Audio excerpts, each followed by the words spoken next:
The ability to write code faster will just lead to more code getting written and more demand for code. It'll be really interesting to see once these capabilities hit large-scale industrial software complexes. You've got hundreds of engineers. They're used to everything taking forever. They're already bottlenecked by specifications. They're already bottlenecked by clear spec on what exactly needs to happen. How will that transform it? Will that cause the big job displacement when we realize, hey, we can't keep 200 developers busy anymore because they can write so much code? It makes our bottleneck so much more obvious. Or will they get better at that? And I think also it's going to put a lot more guardrails in place on security teams or other teams to make sure that these feature teams who are used to shipping whatever they want to aren't shipping something that's not authenticated. These bots don't know exactly what you want yet, and it's just not going to use the full security patterns right out of the gate. And the best practice at a startup or open source code, which is where these bots have been trained on, is not a best practice in the enterprise.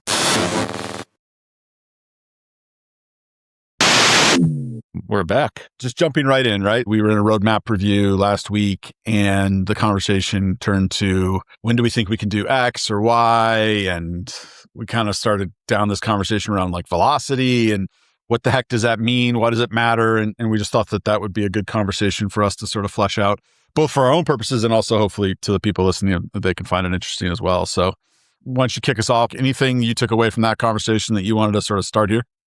Well, I think the conversation was, we were building our roadmap. We're trying to figure out when we can deliver something for our customers. We're trying to get our stuff together so we can project that we know what we're talking about to our customers, at least our delivery. And really came down to, well, we're working on some complex things. We're working on some big data integrations. We're working on some big features. And we try to figure out, well, when can we get this done? And short-circuiting the whole conversation was, I don't know, because we're moving so fast. Some of these things used to take 2 weeks to get done and validated and pushed out. Now we're doing these in 2 days instead. So our estimates are much more difficult to put out there when we're just like, well, the exercise of estimating this, I could probably get half of it done.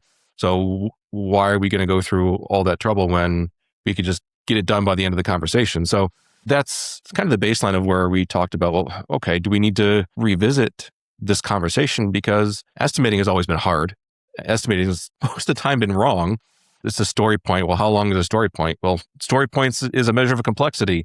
You can't create a delivery date off of a measure of complexity. So it's always been a hard conversation. It's always been a difficult thing for a technologist to communicate to someone in the business of, when are you going to get this done? It's 100 story points. What does that mean? And it's getting harder when you not only have the agentic tools to automate the build outs, you have the agentic tools to automate your pipelines, to automate your testing and automate the browser validations. And a lot of people are having struggle with how much are they using the tools and what can we get done? And it's something that is going to keep getting worse and worse with, when can we get it? I don't know. It's really tricky, right? Like we've had similar conversations already on this podcast and we have them all the day, every day, right? If you sit down and do like a spike story to like spec something out, you might spend 2 or 3 days producing the artifact that is that spike story. And in the process of that 2 or 3 days and the effort involved in writing out all the things, your brain's just churning on it, right? And you're thinking about it and you're going deep on it and you're kind of considering edge cases and you're just subconscious is just sucking up all the thoughts. There's a richness to the document that you come up with at the end. Even if you did kind of a half-assed job of writing it, there was a lot of thought, usually, if it was even remotely well done. There's a lot of thought that happened under the covers, right? And now I can produce that document in 45 seconds. We're on our meetings and we're trying to figure out, what do we got to do here? Hold on a second. And one of us will go in the background and spin off an agent, go back to the meeting, continue the conversation. We'll get the ping, it's done. And oh yeah, this makes sense. We should do this. Yeah, exactly. And that's great. I can automate this and I can automate that and I can get this done. It's like going from a craftsmanship model to a manufactured model, which is great. It's way more efficient. It's way faster. But if there's nobody really thinking it through, then you end up with a finished product that looks great and passes all the tests, but doesn't actually provide any value or doesn't provide the value you need. And I think that's the thing that obviously we're not really talking about in the industry. You either have the doomers who are like, oh, this is going to blow up the whole industry, or you have the people that are excited about it that say, oh, like software is dead and we'll just auto-generate software and all those different things. I got a bunch of people reacted to something I said. I was like, well, anybody that thinks SaaS is dead has clearly never tried to modernize a financial institution's banking core, right? Like, This is our personal thesis. The reason SaaS was so successful is because the code was never the hard part. It's all of the what should the code do? What is the right experience? What is the right flow? What is the right journey? How do I keep this thing stable with the data structures and the integrations and the security and all those different things? Like, that's why SaaS was so successful. You also had the same products largely were available where you could install them on your own servers and run them and things. And generally speaking, nobody ever wanted to do that because the benefit of the other piece. That's, to me, the real hard part about this velocity conversation. We put our strategic roadmap together, right? And there's just like 10 boxes of stuff that we want to get to and things. And it's like, I could have a version of that in 2 days, to your point. I could sit there and spend 30 minutes writing prompts or talking to an agent to write out all the prompts. It would go out, do all the stuff, come back with PRDs for all of it. And then I could break that down into stories and then spin off all the agents to go build it and come back. And it would probably kind of work.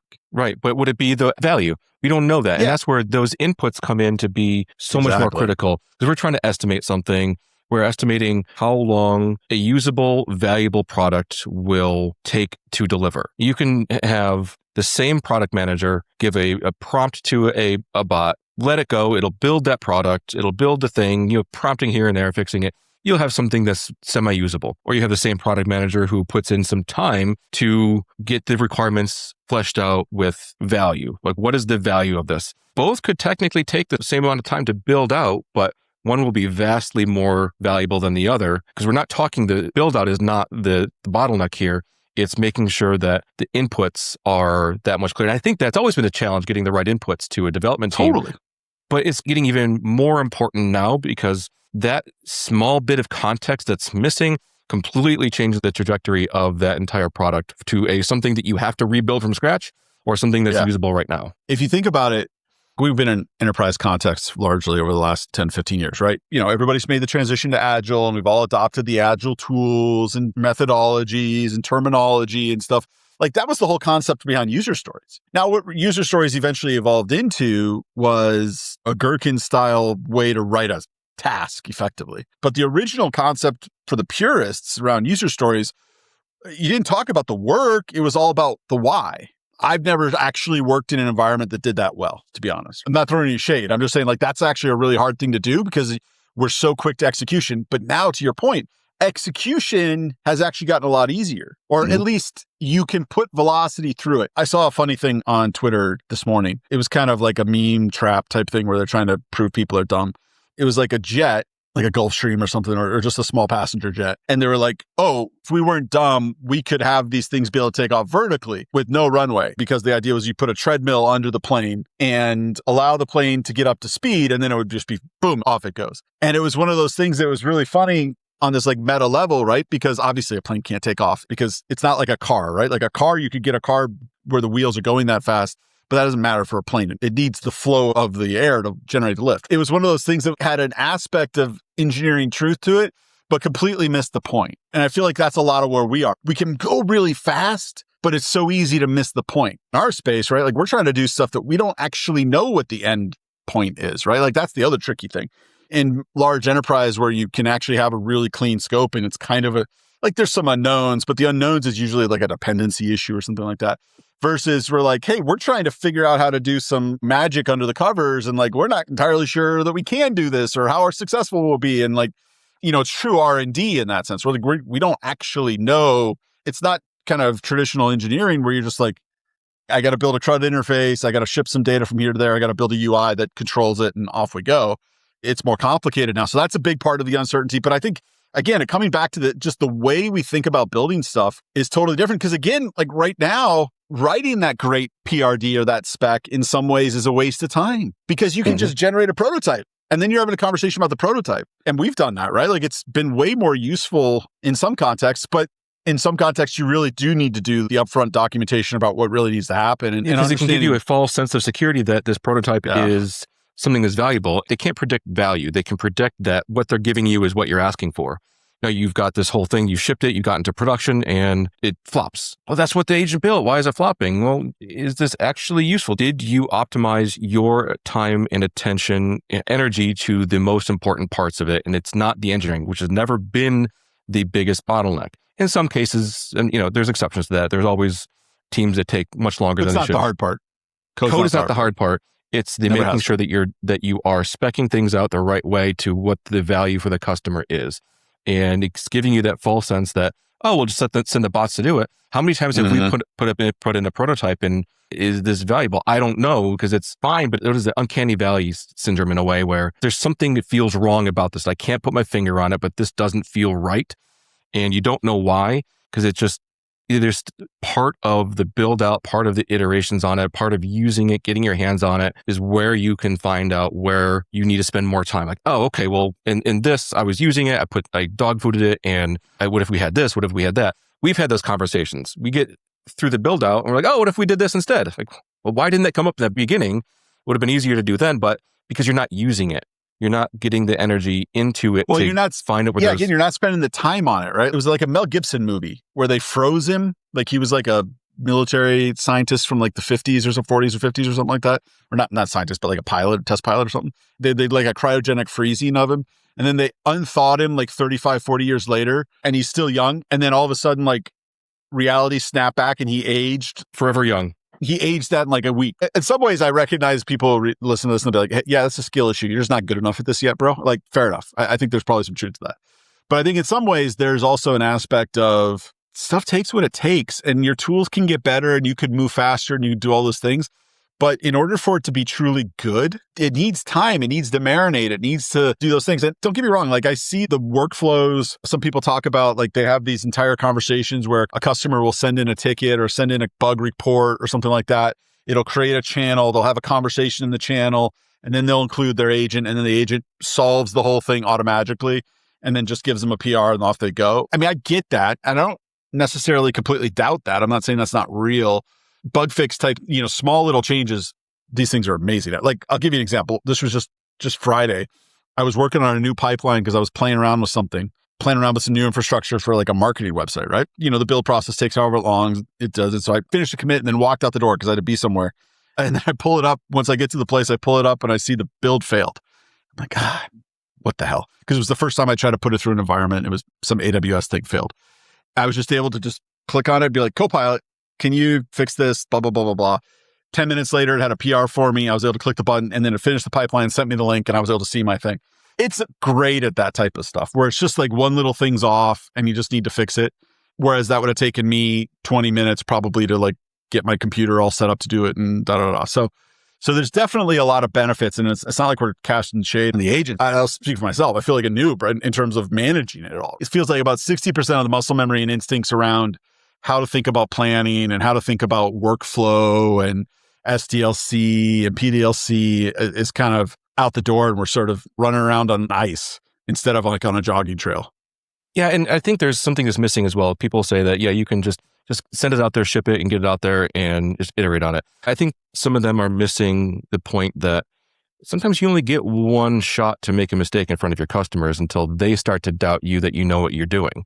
If you're constantly shipping out something that's half-baked, why do you keep showing me these things that I wouldn't find? Why are you not putting the effort into this to figure it out on your own? I don't care that you're moving fast. I just want it done right the first time because I don't have time to mess around and QA your product for you. Totally. Oh my God, yes. If you spend that time up front, you get that one shot, do it right, you put some thought into it yourself, use it yourself. Even if it takes the same amount of time and you're iterating over this faster internally, the customers don't care if it's fast or not. They want it done right. And what's the answer? Is it a resurgence of manual QA or like user acceptance testing type of thing where you go back and you say, okay, hey, someone who wasn't involved in the development process is now going to certify this, right? You're going to go through and like play around with it and stuff. And like in our product, as an example, a lot of time we don't really know what our stuff looks like until we put it in a customer environment, which is a brutal thing for us. We could try to mock up data and stuff like that, but it's never the same. We're not a big enterprise. We don't have 10,000 developers who are putting in code. We can fake a lot of it, but it's never going to be the same as an organic environment. We have to actually put it into the customer environment often to see, which is why we've become big feature flag people, right? Like, because we have to. So we can get in there and see, I was like, okay, how does this work in their environment? Again, maybe that's a skill issue on our part. There are some opportunities for us to maybe improve our own test environments, but it's challenging. Like, this was challenging even at the banks, right? Like getting test environments that show production in a valid way in a large, complex system is a huge engineering problem. Well, because these systems change over time. System A moved to system B to C to D and integrated with system E and F. And you cannot replicate that. You can't replicate the trade-offs and the decisions that were made 5 years ago that, oh, this data is missing in this scenario because of, that was from an old version of COBOL or something else. It's hard to replicate messy data. Production data is messy and it's really hard to fake messy. Yeah, and some of these systems, there's a good reason for them to be all over the place. They moved data. They couldn't replicate the same data structures from system A to system B. They did some upgrades, or they made this field required 2 years ago, and they have to still grandfather in the old applications to not have that field. So there's a good reason that they might have incomplete. And we can't replicate that because it could be different structures of data, different values in there. All these different scenarios that a company that is our size will never be able to replicate the decisions of 10,000 people over 10 years. It's just not possible. So we do have to test sometimes in a production environment to make sure that, hey, does this look right with the messy data? No matter how many times you go through it, no matter how many times you have to clean it up, there's always going to be an exception that you won't catch until you get to production. In our case too, they do idiosyncratic things, right? Like these enterprises, they might have a weird portfolio structure or something like that. They use things kind of in a way that we didn't necessarily intend. And then once we see it with their data, it's like, oh, well, this query collapses because the way they do it doesn't work. And it's like, all of a sudden, we just ate up all the memory on an entire server and things like that. But again, that's what feature flags are for. Put it into an environment, hide it. We have kind of beta testers and things like that will turn on feature flag capabilities for. But then obviously we use it as well. I think that stuff just becomes more important. Everybody talks about shipping an individual feature, shipping a bug fix, like that type of stuff, obviously, is just way faster. I just got to, hey, add a column to this, add a this or that. Like that stuff that might take you half a day now takes you 10 minutes. Great. That's just easy, pick up money off the ground type of stuff. You can just send it to the bot and just say, fix this. This is the defect. This is the error. This is the stack trace. And it's done within a few minutes. Yeah, it generally is pretty good. And I mean, actually, it's interesting. I was reading something, and Twitter is just its own weird intellectual universe in some ways, in a bunch of ways, but around the AI stuff in particular. And I was reading something around dev environments and how in the AI world, you should be more of a stickler for like Dockerization and spin ups and all that type of stuff and isolation so that you can have those agents do stuff better. When we were at one of the banks, we were pushing Gitpod, yeah. And then GitHub came out with Codespaces, and then GitLab. GitLab had theirs. GitLab kind of supplanted code. I think they basically took Gitpod and just stuck it into their product, which is what GitLab tends to do. They just take the open source projects and sort of layer it in. I saw it as an incredibly powerful thing for the ecosystem in terms of like getting people time to first commit. And at the time I was running horizontal teams. When we would have to jump in and out of different repos, having everybody already have the thing Dockerized, I don't have to go and set it up on my local machine. I just click the thing and it pops up in a browser. I have it running remotely in an ephemeral way. Was just this really cool idea that conceptually and on paper made a ton of sense, but never really got the adoption I expected it to, right? Like the development teams didn't see enough value in it consistently to have a real comprehensive coverage of that. In our case, I think we have a couple of places where we do that, but generally speaking, we don't really do it either. I don't know if you have any thoughts on that and if the AI and the agentic stuff changes your calculus on that at all. So what I'm aware of the conversation is you've got like a Claude Code or a Codex that you're running on your local computer. Claude Code has their dangerously skip permissions. I've ran that a few times in a clean pattern. It's great. You just tell it what you want to do. It's going to go do it and give it some guardrails. It's so much faster because it's not asking you for permission to do things 10 times and it's holding until you give it permission. Now there's a double-edged sword there because we've all seen a bot that says, oh, there's something running on this server. Let me just go kill it real quick. Oh, there's something in this directory. I'm just go kill it real quick. These tests are failing. Let me rewrite the tests and just get rid of them. Yeah, or it removes your root directory. It could technically do that if it gets on the wrong path. I think they've had enough guardrails internally that it wouldn't do that, but if it finds something that's running on a port that's something important, it could absolutely do that. I've heard people talk about putting these into Docker. You run the Claude Code into a Docker container. You kind of give it its own walled garden that it can play in because it doesn't have access to the root file system anymore. And you can block ports. It can't go and call out to something that it shouldn't. It can't go and get a prompt injection. It goes, reads a website that tells it to go and inject something into that prompt. It goes and reaches out somewhere else with your root credentials.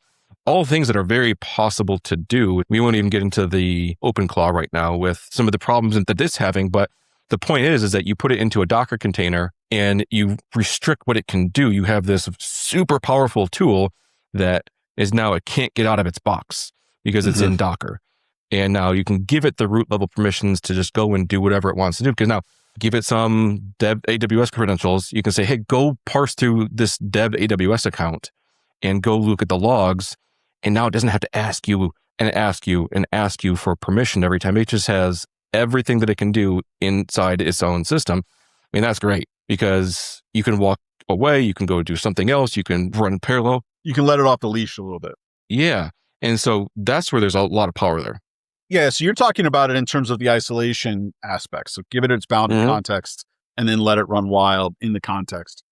What about the idea of like Devin, when we first started using Devin, Copilot does it this way, right? Like they set up a cloud-based environment. Codex first rolled this out. I don't think anybody really uses the Codex cloud-based agent anymore, or I'm sure people do. But like, I think when we first looked at the cloud-based agent that Codex put out, it was like, setting up the environment's too complex. We don't want to deal with that, right? It's not the same. GitHub's tools aren't as good, but they're so much more integrated that it's sometimes we use it just because it's easy. But I think there's something to that, right? Like this is a hypothesis. I don't actually know this is true, but like if we put a little more effort into that sort of code spaces style orchestration where here's the Docker file, the Docker compose to spin up everything you need to run this app in a sandbox.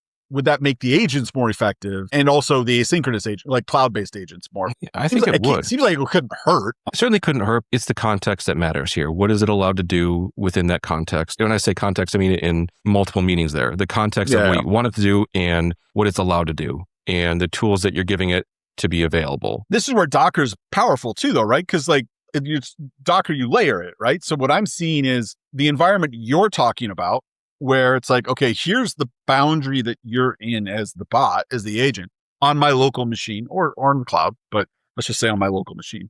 Here's the ports you're allowed to talk to. Here's the da-da-da-da. That's almost project agnostic. And then the job gets dropped into that or the project or whatever. Here's the Docker for XYZ API. It spins up all that stuff underneath in that broader context. You almost need both in order to make it successful. And also it's friendly to human developers too, because human developers can just come in and be like, Docker compose up and up you go. Theoretically, right? Like it's never that simple, of course. You said something that put me in on something a little bit, and you mentioned it with the Git pod adoption. That's where I think Codex has done a really good job with their most recent app launch in the Codex Mac app, because it gives you the best of both worlds. It has given the developers a familiar enough interface because it has its own built-in terminal. It's got its own diff viewer. What did Codex actually do? I don't have to have a command line sitting in front of me with my IDE next to me to see what was actually changed. I can see the diff within the app. And I think that's where you have these developers who don't fully, you can't really trust the agents yet to do a right implementation. I like Cursor. I don't want to give up Cursor. I still use the other ones, but I like the line by line diff. Job. Yeah. Yeah. No, they've done a hybrid. They hybridized like the in-IDE experience and the CLI experience, and they took the best from both, I think. And I think that's where you're going to see, kind of back to the original point here of this, is the speed, because you're going to have that efficiency. You're not flipping back and forth between apps. And so now you're going to really get the flow going to these developers that are going to have okay, I've got my tool stack. We won't even get to the mention of the Codex versus Claude Code, because that doesn't matter. It's not the model. It's the experience that they're giving the developers to be able to sit into one app and get the whole thing done. You can chat with the thing, you can do the implementation, flip back and forth between plan mode and implementation mode in the same thread and move on. With these CLIs, you have to have different tabs in your terminal. Now you have a different chat thread in Codex, and they're running in their own potentially work tree or branch. And now you can do a lot more parallel. You can come back to them. That's the cool thing. Like I was stacking up iTerm windows because I didn't want to lose the context. I didn't want to have to re-explain all the crap to the bot. But now with Codex, I just have all the threads. I mean, OpenAI is great at products. They always have been. It's why they rolled ChatGPT out before everybody else. The thing that made GPT so profound was it was the first true productization of the large language models. It wasn't that model was so many light years ahead of everybody else, although maybe it was, but that's not even the point. It was the point that they productized it in a way that was super useful. And then like 10 minutes later, 30 other things existed. Because once they realized, oh, well, that's straightforward, we should have just done that. And that's what we're seeing happen. It's actually one of the reasons I'm sort of still pretty bullish on Cursor, even though Cursor's sort of out of vogue these days. I think Cursor and Open Code and these harnesses that are model agnostic, I think have a big advantage because they're product companies. They're not model companies. Exactly. And Composer's not bad. I'll give them some credit. No, it's got something to it. It's got something. But what's interesting is they've been leapfrogging each other on models. Now they're leapfrogging each other on experience and integration and all this different thing. And the thing is one of them comes up with a good idea. So Anthropic did MCP. I'll be honest, I thought MCP was dumb at first. I was like, just an API. Like, why do you need a special protocol, whatever? But it seems to have taken hold and now everybody's doing it. Now you've got a standard. Everybody kind of jumps on it. Off you go. What's happened with Codex, I think the threading and all that type of stuff, I suspect what's interesting, because I jump back and forth, I have all kinds of connection problems with Claude. Claude is very touchy for some reason. I have API errors constantly. I don't know what that's about. And so I will actually end up using Codex more just because I can't get Claude to work. In the CLI, the desktop app's a little bit more reliable. But what's interesting is, obviously the CLI is fast. The Claude desktop app is quite clunky. It's like the classic slow Electron app. You click something and it's like 3 seconds before it actually responds to your click. In Codex, the switching is still a little slow. Yeah. In Codex or Claude? In Codex, it takes a couple seconds to switch back and forth between threads right now. So I think it's still loading a lot of context in there. So yeah, exactly.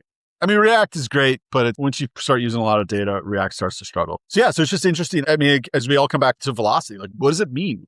What does velocity ever mean? It was a way to measure things. You had your story point behavior that sort of stabilized over time and you could kind of do that type of stuff, but it was always a bit fake. And now I think it's even more abstract because like I can ship a ton of code, I can ship a ton of features, but the question that you've always tried to answer is what's the value you're shipping? And that's always been hard. You see, I don't know if you've seen this in Twitter as well, where the bots were trying to say, well, phase 1, 2, 3, 4, 5, and it gives estimates of 1 day, 2 days, 2 weeks, and you got, about 3 weeks of work ahead of you, and then you're done in 2 hours. It's even the bots were having a hard time estimating their own time to completion because it's a hard problem. Now they have specific prompt cards in place that say, don't try to estimate work because everybody knows it's wrong. Software is a weird thing. We like to call ourselves software engineers. And of course, the people that are like real physical engineers always take great umbrage to that. It's always been funny to see them get offended. But like, when a building's done, the building or the bridge, when the bridge is built, it's obvious that the bridge is built. But I think in many ways, software it's kind of more like a novel. It's like, when's the novel done? Well, you could have the whole story, but is it done? Like, do you need to edit it? Do you need to enrich this character a little bit? I could sit down and talk to it and be like, write me a novel. Here's the character arc. Here's the basic plot. I want it to be 1,000 pages or I want it to be however many pages, whatever, like, and then write it. Boom. I could have the novel done in a day, but it's not ready. It's going to be terrible. Yeah, it's going to be terrible, right? I feel like that's actually more what we're starting to get into from a software standpoint. When you had to sit down and handwrite the book, you probably were a little more careful with your words than once you got into typewriting and word processing. And then it's like edit. Now you had to edit like crazy. You probably didn't edit the same way when it took you an hour to write a page physically, right? It's the breathing. It's the mental breathing to get into. Same thing with software. It's the mental breathing between this that gives you the quality, but that's where it's becoming harder, I think, to estimate because even I think people are getting a little bit over ambitious of how long something is going to take to get done. Like, oh, it's done in an hour. And something's done in an hour. Is it done? Probably not. Yeah. I mean, acceptance criteria, it kind of comes back to some of the fundamentals just become more important. What is my definition of done for this feature is more important. And again, the agents can sometimes solve that, but we have to figure out how to operate better. We live on X and we're in startup land and things like that. But then we talk to our customers, nobody gets to use these tools. The best people I know are getting to use Copilot sometimes. I was super impressed with Copilot for a hot minute until I started using the other stuff. And I'm sure Copilot will eventually catch up as well because they've got tons of resources and models. They've got access to all the same models that everybody else does. There can't be that much black magic in the harness. They'll be behind, but it'll still be good. It'll be really interesting to see once these capabilities hit large scale industrial software complexes where it's like you've got hundreds of engineers. They're used to everything taking forever. They're already bottlenecked by specification. We've always known that, right? They're already bottlenecked by clear spec on what exactly needs to happen. How will that transform it? Will that cause the big job displacement? Will you realize, hey, we can't keep 200 developers busy anymore because they can write so much code. It makes our bottleneck so much more obvious, right? Like a bottleneck is upstream. Or will they get better at that? It's going to be really interesting. Because I'm not a doomer on it. I don't think you are either, right? Like I think that ultimately, is it Javon's paradox or whatever? Like the ability to write code faster will just lead to more code getting written and more demand for code. It'll be interesting to see how it affects the workflows in these enterprises. I think it'll make that upstream bottleneck worse.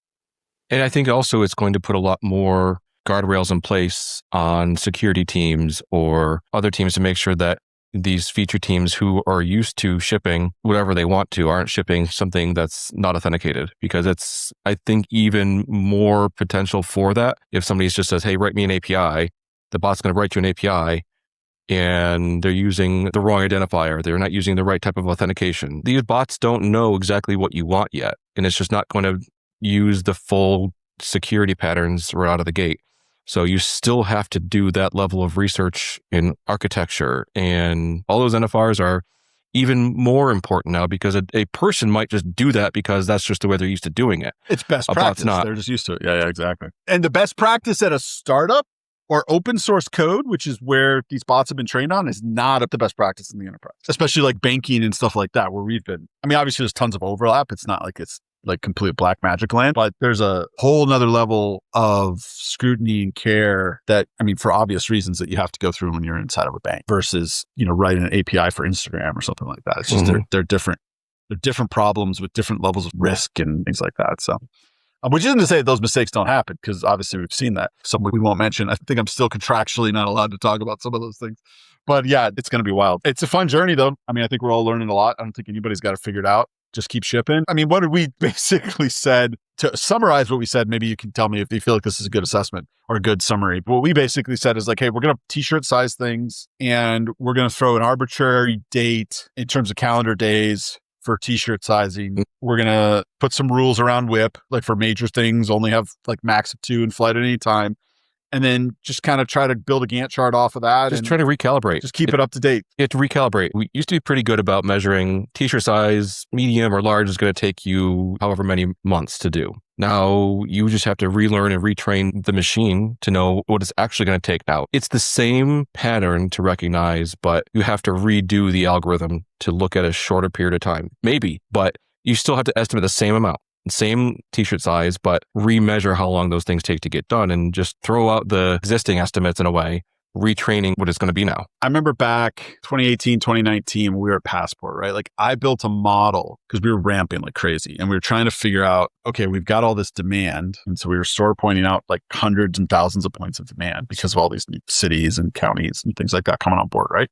So we had to implement stuff because every time we had a new customer, it wasn't a pure SaaS play, usually because there was some custom integration or data movement or something like that we had to do. And so we were trying to do it. That model, which basically said, okay, we're going to hire at this rate. We're going to hire this many people this month, this many people that month, this many people. And then we had a ramp up schedule. I don't remember the exact details, but it was something to the effect of, for the first month, that person was going to be net zero. They were going to ship something, but whatever they actually provided, they were going to pull at least that much value from the rest of the team. It was basically the first 2 sprints, net zero, next 2 sprints, half. And then by the start of month 3, we were expecting those people to kind of be up to pace. And it kind of worked. It was pretty accurate. You've got some people who are above that and below that, but the curve was there.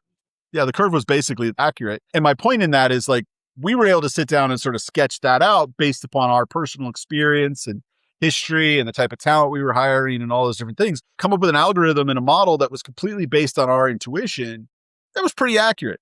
I have no ability to do that now. God only knows. The variables are way too high or way too variable. It's kind of fun. I don't like it because I miss kind of predict what was going to happen exactly, but it's also kind of fun to be in this place of just see what happens. It'll be cool. Realistically, it's working though. You can go faster that way. For sure. All right. Cool. Well, hopefully it's helpful. Hopefully people got some good insight out of it. Just shoot us a note if you've got your own impressions of this stuff. And otherwise, we'll be back. Talk to you guys soon. See ya. Thanks, Jay.